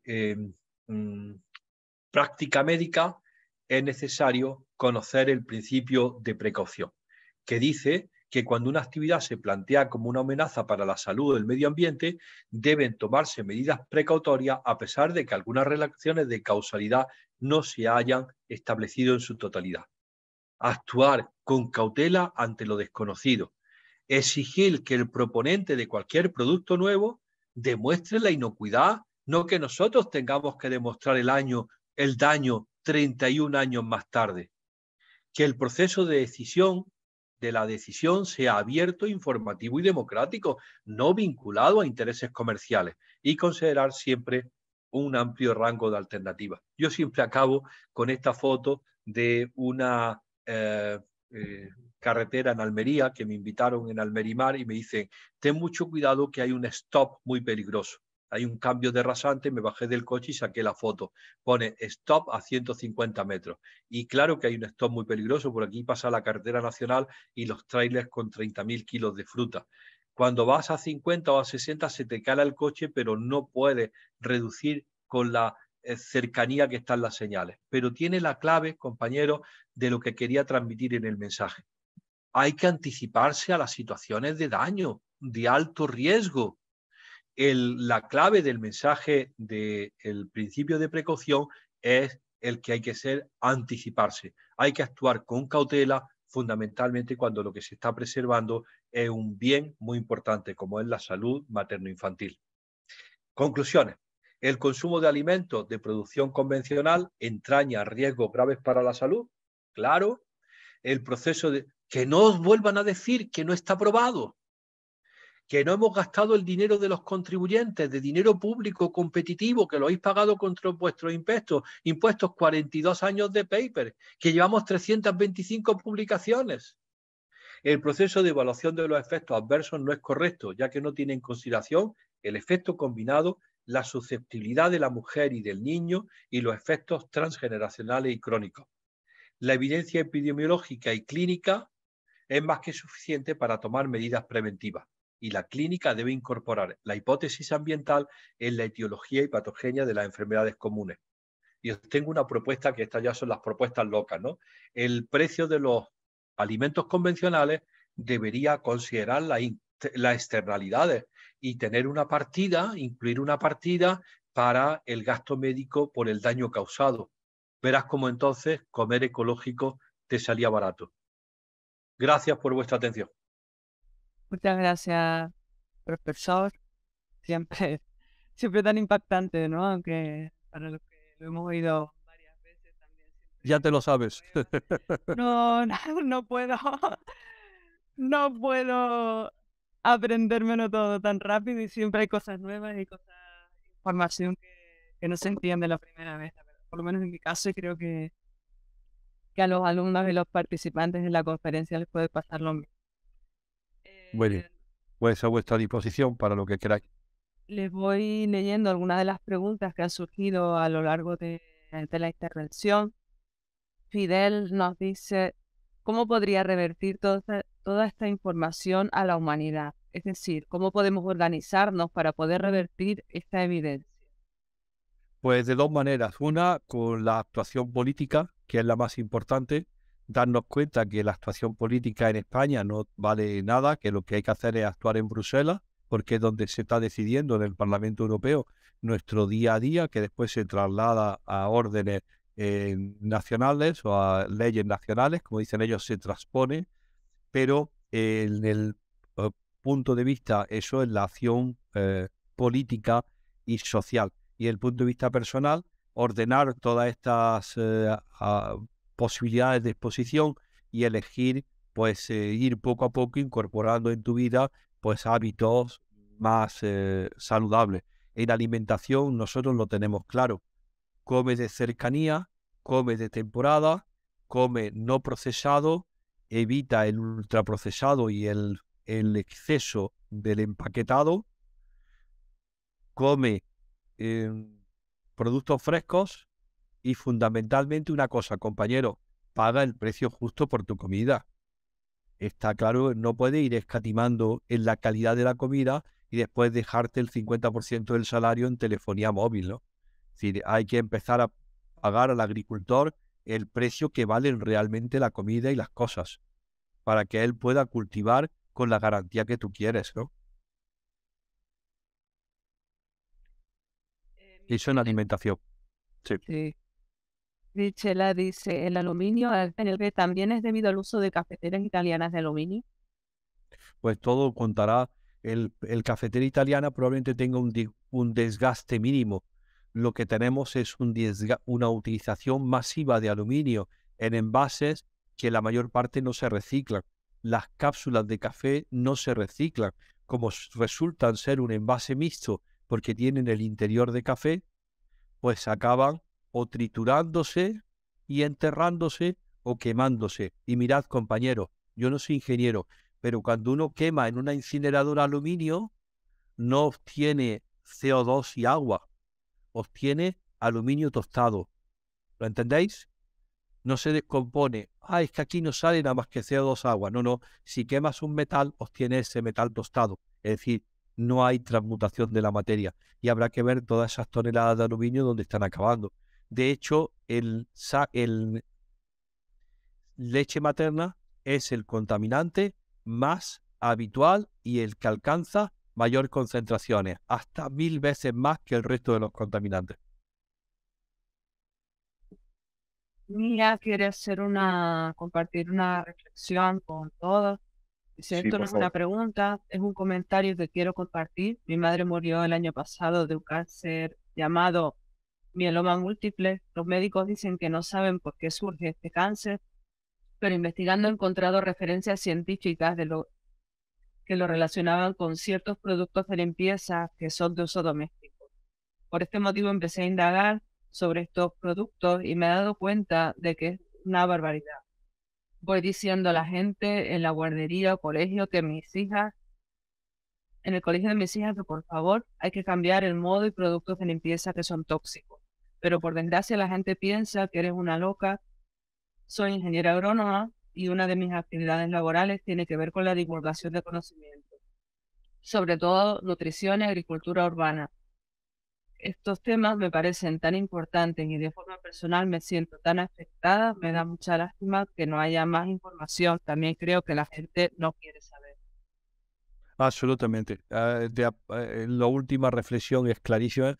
Muchas veces esto incomoda mucho, este conocimiento incomoda, porque todos, Carolina, ¿quién lo decía? ¿Era Carolina? Mía, Sí, mía. Todos pensamos que el Estado vela por nosotros. ¿Sabes una frase que oigo yo continuamente? Pero ¿cómo va a ser malo si es legal?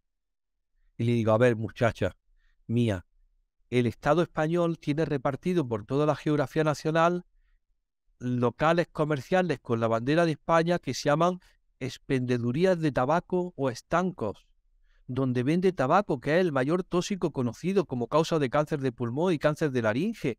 ¿Cuándo te va a caer del guindo y te va a dar cuenta que legal no es sinónimo de sano? ¿Cuántas cosas hay en el mercado por conveniencia o por economía, cuando en realidad el daño que están produciendo, es decir, hay componentes de esos detergentes que son legales? Por supuesto, a la gente no le gusta saltarse la legalidad porque viene la Guardia Civil y te casca, pero no son convenientes. Es decir, el gran problema que tenemos con los detergentes es reconocer el etiquetado. El etiquetado de los detergentes es pésimo. Uno no sabe qué ha comprado. Pone menos de 2% de eh, surfactantes no iónicos.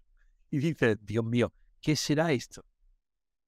El etiquetado es bueno en fármacos, regular en cosméticos, pésimo en textiles y nulo en productos de limpieza. Es decir, uno no sabe lo que está comprando. Y por supuesto, no es decir, mirad, el problema que tenemos con cáncer, mía, y lo del mieloma, es que cáncer es una enfermedad muy frecuente. Entonces, es muy difícil hacer asociaciones entre las múltiples exposiciones y enfermedades frecuentes. Si fuera una enfermedad muy rara, se podrían hacer ciertas asociaciones con mayor facilidad. Pero en enfermedades frecuentes como es cáncer, es muy difícil establecer vínculos. Y cuando los establecemos, siempre alguien se ríe y dice, anda, otra cosa que produce cáncer. Y dice, bueno, vale. Pero te apoyamos en tu campaña de divulgación y lo que quieras. Mía, no necesitamos más investigación, necesitamos más acción. Podemos estar investigando toda la vida y que me sigáis pagando el salario a mí todos los días. Pero lo que hace falta es implementar el conocimiento. Santiago nos dice, pregunta, ¿cree que la fuerza de la política superará algún día los intereses del capital? O sea, la fuerza de los holding alimentarios que no pueden sobrevivir sin el plástico. Pues probablemente, a ver, en plan negativo probablemente no, pero lo que habrá cada vez más, y eso espero que sea así, es más gente que diga basta. Yo pienso, y lo decía esta tarde en un curso que estaba dando aquí en Madrid, que es necesario empoderar fundamentalmente, o lo digo de verdad, y además lo creo, a la mujer joven. Yo creo que la mujer joven con 18 años tiene que ponerse de pie, poner las manos en la cintura, en jarras y decir, no me gusta dónde me habéis metido. No me gusta tu cara. Tiene que decirle a todos los hombres estos como yo, machos de 60 años, decir, no me gusta dónde me han metido. Esto no era lo que yo me esperaba. Hay que informar a la gente joven y decir, el sistema lo tenéis que parar, porque esto no es aceptable. Que tengas ese miedo en las exposiciones durante la juventud y que además transmitas ese daño y esa exposición durante el embarazo es insostenible. Cada vez hay más madres con 32 años recién embarazadas con una enorme angustia, preocupadas porque empiezan a leer y no saben dónde meterse para llevar el embarazo. Acaba de salir de Lancet un artículo que tenéis que leer, importantísimo. Se llama La lactancia. 7 papers de lactancia. Breastfeeding. Y entonces, nada más que hablar, muy bueno el artículo, pero nada más que empezar, dice la primera mala noticia. porque no me la creo. Dice, la lactancia tiene una ventaja, es gratis. Comparándolo con la leche comercial, y le dice, no, no, la lactancia no es gratis. La lactancia cuesta el mantenerte con un salario en tu casa para que puedas ejercer de madre al menos durante 18 meses. ¿Qué va a ser gratis? La lactancia es un deber de pago del resto de la sociedad que pague. Dice gratis, ese hombre no ha dado teta en su vida. No sé si se refiere mía a yo, pero yo estoy convencido de que la lactancia no es gratis. La lactancia necesita, como la maternidad, un salario para la persona que se encarga de la crianza. Y mientras que los machos no podamos encargarnos de la crianza porque no tenemos teta, tendrá que ser la madre quien asuma esa responsabilidad y la sociedad la que le permita asumir esa responsabilidad con un salario digno. Bueno, esto es un tema de otro día. Ángel dice, creo que los productos que consumimos que son perjudiciales para la salud deberían tener un cartelito como el tabaco y una mayor implicación de las grandes cadenas a no seguir envenenándonos mientras hacemos la compra. Ángel, no hemos conseguido todavía en España que el semáforo alimentario se venga a la parte de delante del paquete, que no es nada más que traducir en colorines lo que dice la parte de atrás del paquete. La oposición es enorme porque hay una clasificación de A, B, C, D, E, de verde a rojo, para que tu carrito lleve fundamentalmente productos verdes. Puedes echar rojos, pero que tu cesta de la compra lleva productos de clasificación verde. Y ese A, B, C, D, E, promovido en muchos países de Europa, era traducir a la parte de delante el galimatías que significa la tabla de atrás. Eso no se ha conseguido. Por otras razones, porque el aceite de oliva aparecía en la C. Entonces, ¿cómo va a aparecer en la V, en la C? Bueno, ya han conseguido que se venga a la B. Bueno, es una locura. El empaquetado y el envasado alimentario es absolutamente demoníaco, ¿no? Porque habla de propiedades de los alimentos que no tienen, de los superalimentos, hasta en la leche infantil. Bueno, es un problema enorme el envasado alimentario y no está resuelto. Ángel también pregunta, ¿cuál es su opinión sobre el uso de los plásticos biodegradables? Mira, los plásticos, primero, el 99,9% de los plásticos son del petróleo. Los plásticos que vienen de productos naturales, ¿de acuerdo? Son una anécdota. Nunca van a sustituir al resto de los plásticos, fundamentalmente, porque si vienen del alcohol, como es los que vienen del etileno sale del alcohol, tendría que haber una producción mundial de palmito y de alcohol para producir esos plásticos que no hay sitio para producirlo ni para consumirlo. La clave, bueno, y con respecto a la biodegradación, si son biodegradables porque son compostables, normalmente son de compostable industrial. Hay que alcanzar más de 60 grados para su degradación. Los compostables no se degradan a temperatura normal y no hay compostables de 60 grados particulares. Tendría que ser plásticos que se separen. Uno de los grandes problemas que se están encontrando las plantas de reciclado es que ahora ya no saben cómo distinguir el plástico compostable del no compostable.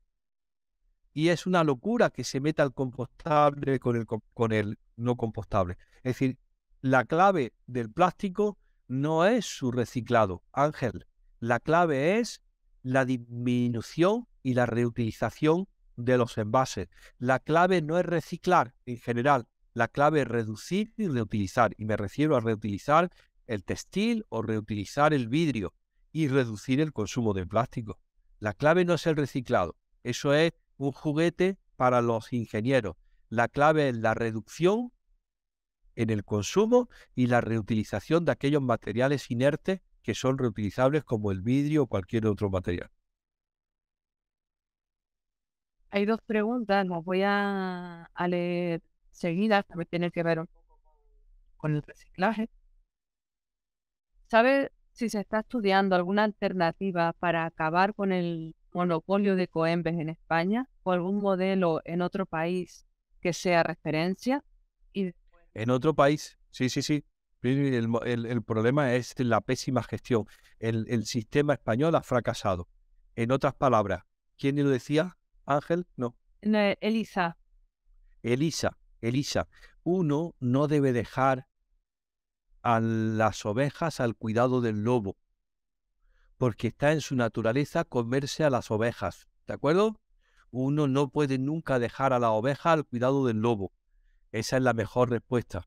Es decir, hay que salir de esa dinámica y buscar una alternativa a la recuperación y al procesado y al reciclado. Ya por fin Ecoembes ha cambiado el mensaje y ha incorporado la palabra reutilización y reducción por encima de reciclado. Durante 20 años ha estado utilizando la palabra reciclado cuando esa es la última opción. La clave está en la reducción, pero ¿cómo van a hablar ellos de reducción o reutilización? ¿Qué pasa con el problema enorme del vidrio en España? ¿Por qué no se vuelve al retornable? Bueno, pues parece que es imposible volver al retornable. Es preferible romper las botellas para hacer pasta de cristal, para añadírselo al cristal nuevo en el 20% en peso, que lavarla y volverla a utilizar. Es una locura. Eso hace aguas por todos sitios. Inés dice, por lo que tenía entendido, en Europa solo existen fábricas de separación de residuos, no de reciclaje en sí. ¿Sabe cuál es más o menos el porcentaje de plásticos que se están reciclando en el mundo? ¿A dónde se está llevando la basura que producimos en España? ¿Cómo cree que podríamos hacer más política, más pública toda esta información? Especialmente por el hecho de que España y Europa han prohibido muchos de estos químicos. ¿Podría compartir algunos enlaces o informes que hayáis escrito donde se resuma todos estos datos? Está siendo una charla muy interesante. Pues mira, la mayor parte de las preguntas que estás haciendo son técnicas y yo no tengo experiencia en ello. Hay informes muy buenos colgados en la red que son accesibles y uno lee las diferentes posturas, ¿no? Sobre todo de los porcentajes de reciclado, de si quien miente es Greenpeace o quien miente es Ecoembes y las peleas que hay en los medios continuas de quién dice la verdad. Y acuérdate que yo soy clínico y me dedico al cáncer de mama, a la calidad seminal y a los otros problemas. Toco en los temas de los problemas de exposición humana en aquello en donde encuentro una consejo o una recomendación, pero probablemente hay gente más preparada para responder a tus preguntas. Por supuesto, estoy de acuerdo contigo en que habría que comunicar mejor y que la gente fuera consciente de lo que está pasando. Tenemos un problema enorme con los polibromados en el tejido adiposo humano. Esos polibromados son retardantes de la llama que vienen de la electrónica y nos asusta enormemente que alguien decidiera hace 2 años reutilizar el plástico de electrónica, lo que se llama el WI, la basura eléctrica y electrónica de los equipos eléctricos y electrónicos para hacer juguetes y que de pronto se dé cuenta de que esos juguetes, cubos de Rubik y muñecos tienen 100 veces más de polibromados de lo que la legislación permite. Es decir, son toda una serie de meteduras de pata, muchas veces amparadas en la innovación, que nos ponen los pelos de punta. En el libro, sí, en el libro de Libérate de Tóxicos, pues intentamos poner todo eso por escrito. Bueno, no sé, hay sitios serios donde uno puede conseguir esta información. Por ahora no hay ninguna pregunta más de los asistentes, pero me gustaría hacerle una pregunta, una duda por lo de los surfactantes en los sanitarios. Cuando se calcula el límite máximo de residuos en la comida, yo entiendo por cuando veo la norma que solo se tiene en cuenta la materia activa y una materia activa por vez. Absolutamente. Te agradezco que lo digas, ¿no? El famoso cálculo del LMR, del límite máximo de residuos, primero está puesto fundamentalmente, el criterio fundamental, y aunque no te digan eso, es así, es cuánto hay de mínimo para que sea efectivo frente a la plaga, porque si vaya a determinar un LMR que está por debajo de lo que es efectivo, entonces ¿qué producto estás poniendo en el mercado? El gran limitante es que sea efectivo frente a la plaga que vas tratando. Y una vez que lo haces, se establece para ese compuesto de forma individual.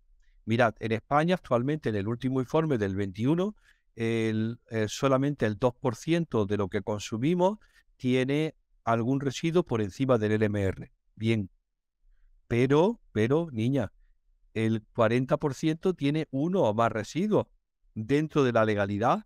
Dices, pero hombre, si tiene uno o más dentro de la legalidad, me tendrías que decir qué pasa con el efecto combinado. El 40% tiene uno o más residuos. Dime si esos residuos que están dentro de la legalidad suman entre todos un residuo por encima de la legalidad. Eso no se hace, ni se llega a admitir. Y no hay manera de que la Autoridad de Seguridad Alimentaria Europea lo considere entre sus tareas. Y es de las legislaciones más avanzadas. Mientras que el efecto sumatorio o cóctel no se tenga en consideración, la legislación o la regulación es inadecuada, claramente deficiente. Cuando los franceses hicieron el estudio de los menús tóxicos en la generación futuras, en un estudio se llama Generaciones Futuras, pues se daban cuenta que un niño del sur de París, siguiendo las recomendaciones del ministerio en comer sano y nutritivo y equilibrado, se metía entre pecho y espalda 242 residuos en el menú del día, entre desayuno, media mañana, almuerzo, merienda y cena. De esos 242, 40 eran disruptores endocrinos y no había ninguna información sobre el efecto combinado, porque todos menos un limón que venía de Brasil tenían los LMR dentro de la legalidad. Dice, pero hombre, si tiene 242 residuos. Es decir, clarísimamente el sistema ha fracasado. Bueno, pues agradecerle, la verdad que es una gran inspiración para que, bueno, para mí, para otros compañeros, pues cuando en algún momento de nuestro trabajo hacemos divulgación o en los sanitarios, con la compañera que es ingeniera agrícola, y así, porque nos explica todo de una manera tan clara que nos hace saber cómo llegar a la Pues gente un para que placer. lo entienda. Mirad, si manejáis, te lo agradezco y a vuestra disposición, si manejáis PubMed, que es donde nosotros buscamos todo, el PubMed que decimos, el buscador más científico y gratis y que no hay que darse de alta, que es de la Biblioteca del Congreso Norteamericano, vosotros si ponéis en autor Olea N, pues encontráis los 328 últimos papers dedicados a todo esto. Es decir, todo lo que estamos comentando existe, está publicado y está a vuestra disposición. Si alguien quiere algo en particular, mi correo electrónico lo puedo dejar, es nolea, Nolea, como Nicolás Olea, Nolea, en la Universidad de Granada no van a estar con tonterías, Nolea. Mi hermana que se llama Fátima, pues se llama Folea, pues Nolea, o Nolea, @ UGR, como veis ahí, que está escrito que es Universidad de Granada, .es. Cualquiera que me escriba, yo le mando las publicaciones o lo que necesite de todo lo que se ha hecho. Y a vuestra disposición. Hay más preguntas. Ay, perdón, me estaba diciendo Teresa que hay más preguntas. ¿Qué podría decirnos sobre los detergentes biodegradables? ¿Nos dejan también residuos en el organismo? Pues, Pues hay muchas preguntas que no las había visto y se me habían pasado, perdón. Mi pregunta es sobre el uso de microalgas en procesos de desintoxicación de metales pesados. ¿Conoce algún estudio que relaciona el consumo de microalgas con una disminución de la cantidad de metales pesados en el cuerpo humano? bueno, lo siento, no tengo información. Sé que hay mucha gente interesada en los tratamientos quelantes y en la eliminación de determinados metales y hay ya metalogramas que se hace la gente en determinadas clínicas y tienen información sobre los niveles de cadmio, de mercurio, de plomo y gente que propone sistemas de detoxificación, pero no sé, no tengo experiencia al respecto. Mari Carmen tiene una pregunta que igual es para otra charla entera, pero quizás le puede decir algo. ¿Y qué agua bebemos, Nicolás? Fundamentalmente, compañero, es clarísimo, clarísimo, clarísimo. Agua del grifo. En el año 2023 no podemos renunciar a algo que aprendimos y que conseguimos hace 100 años. El agua del grifo, que se llama el agua municipal, en el año 2019, antes de COVID, iba a ser impuesta por la Unión Europea como obligatoria. Cada vez que te sentaras en la mesa de un restaurante, iba a venir un camarero o camarera con una jarra de agua municipal y te iba a poner agua de absoluta confianza, de calidad en tu mesa. Y cada 200 metros en las ciudades iba a haber una fuente municipal, ¿de acuerdo? El agua que hay que beber es agua municipal. El agua municipal en España, compañeros, vale 2 euros, 1000 litros. En Cataluña 2,60 € y en Castilla la Vieja 1,16 €. La media 1,60. Puesta en tu casa saliendo por el grifo, 2 euros. Y dice la compañera María Brown, o de María Brown, es imbebible. Pues mira, María, le dice a Colau, no queremos más farolillos en la Sagrada Familia. Queremos que el agua del grifo sea pura, porque es nuestra prioridad. No queremos más vaquillas sueltas por el pueblo, ni más fiestas patronales. Queremos que el agua del grifo sea de calidad. Y si tienes que gastarte el doble y ponerme los 1000 litros a 3 euros en lugar de a 2 euros, te los pago con gusto. Pero el agua de grifo es irrenunciable y de calidad. Es nuestra prioridad. ¿De acuerdo? Dice la compañera. Es que en el caso de Canarias, de acuerdo, te inventas en Canarias tu excepcionalidad, pero en el sitio donde hay una sierra que suelta agua, es irrenunciable. No podemos seguir permitiendo que la gente se esté enriqueciendo vendiendo 2 litros a 2 euros, cuando 2 euros valen 1000 litros. El agua embotellada te sirve para cuando te vayas a Namibia o cuando te vayas al Senegal y tienen miedo a las intoxicaciones. El resto, lo que queremos es agua del grifo bebible. ¿De acuerdo? Y no vamos a renunciar al agua del grifo. Por supuesto que si tiene clorado, pues te pone un filtro de carbono que es barato y recoge el agua en cristal y elimina un montón de los contaminantes menores, ¿de acuerdo? Pero no te vaya a comprar una ósmosis inversa. La ósmosis inversa que la ponga el ayuntamiento y que te dé agua de calidad. ¿Qué opina usted, pregunta Sara, del etiquetado de los pesticidas y en sus fichas de datos de seguridad? Pero ¿qué opino de las fichas de datos de seguridad de los pesticidas?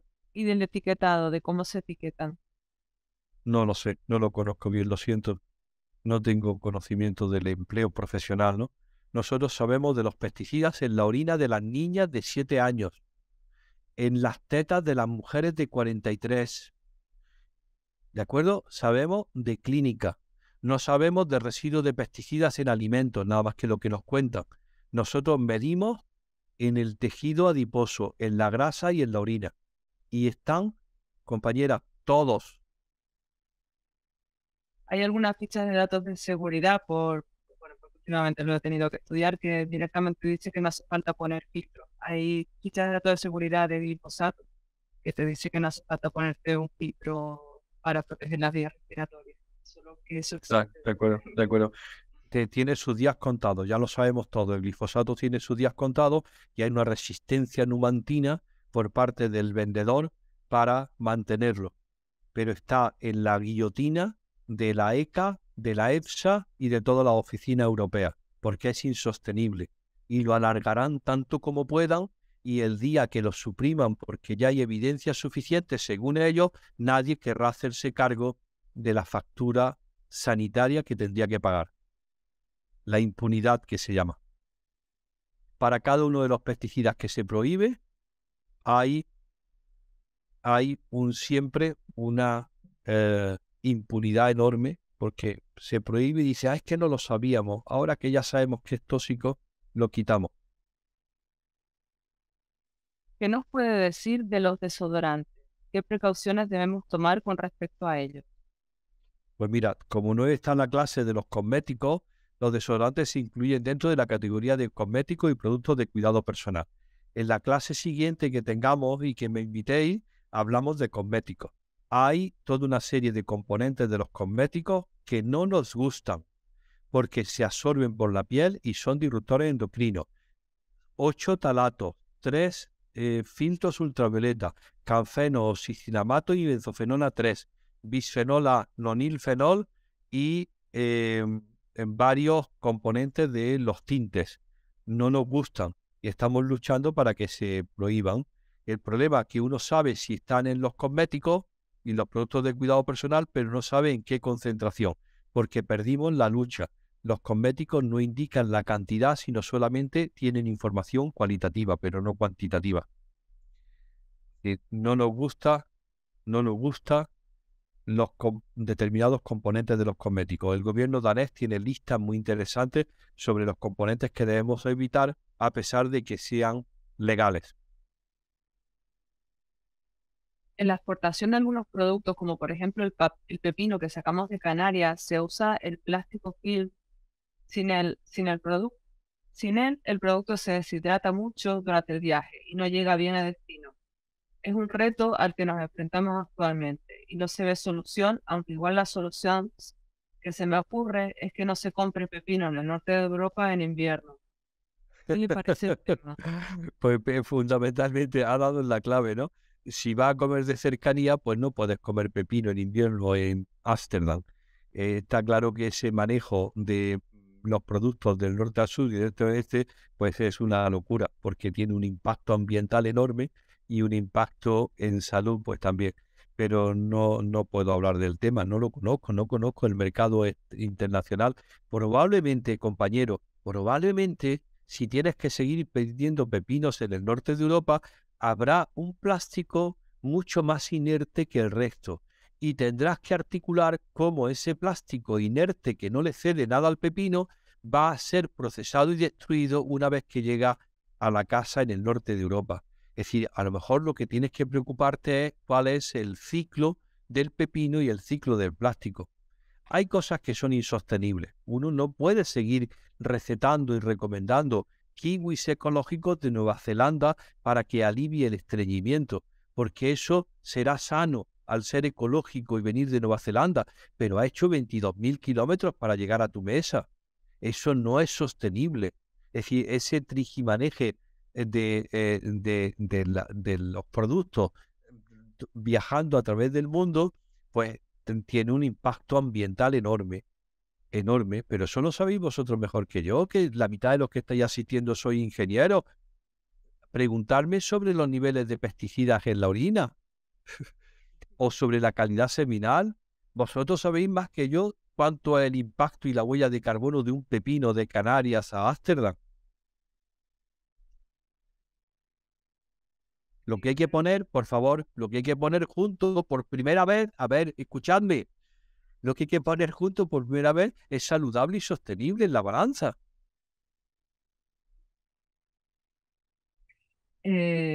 Hay un comentario de María que dice que el Ministerio de Agricultura rechaza eliminar la publicidad de la publicidad infantil los alimentos nocivos.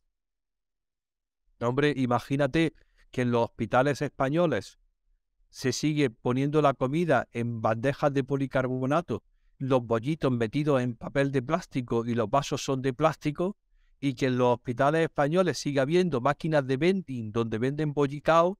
Digo, que en un hospital, en mi hospital, vendan bollicao en la planta, en cada una de las plantas, en una máquina de tragaperras de vending, es tan anormal como que en la Catedral de Granada hubiera una máquina de preservativos.